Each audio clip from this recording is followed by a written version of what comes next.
Bienvenue sur Angers, sur le quartier Mon-Plaisir. Je vous accueille au sein de l'association IFRAES. Nous menons ici des actions de prévention et de lutte contre l'illettrisme.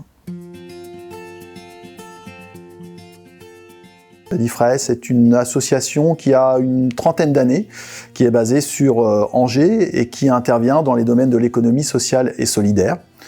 Depuis 2019, nous portons un plan d'action de lutte contre l'illettrisme sur l'agglomération.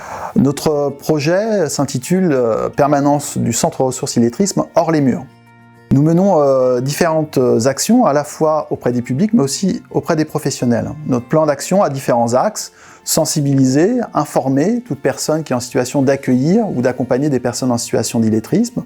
Nous réalisons aussi des diagnostics pour voir un petit peu quel niveau de maîtrise ils ont en lecture, écriture et calcul, mais surtout on accompagne les personnes en situation d'illettrisme dans des actions d'apprentissage qui prennent en compte leurs difficultés, leurs besoins, leur rapport aux apprentissages et leur capacité aussi à s'inscrire dans une action de formation. Par rapport à cette problématique qu'est l'illettrisme, se déplacer, venir parler de ses difficultés, c'est quelque chose de très compliqué. Aujourd'hui, on souhaite intervenir au plus près des publics et ne plus les obliger à venir dans notre centre, mais aller vers eux. Une fois que la personne est prête et qu'on l'a rencontrée, on lui propose différentes formes d'actions. Souvent, il faut démarrer par des actions en individuel parce que les personnes ne sont pas prêtes à rentrer dans un collectif.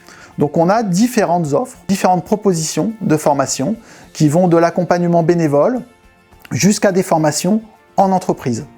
Nous avons des actions à destination de jeunes en situation de décrochage scolaire ou en rupture avec les apprentissages. On les accompagne sur des actions de remobilisation à travers le sport. On a une action là qui s'appelle Coup d'envoi, qui est actuellement en cours.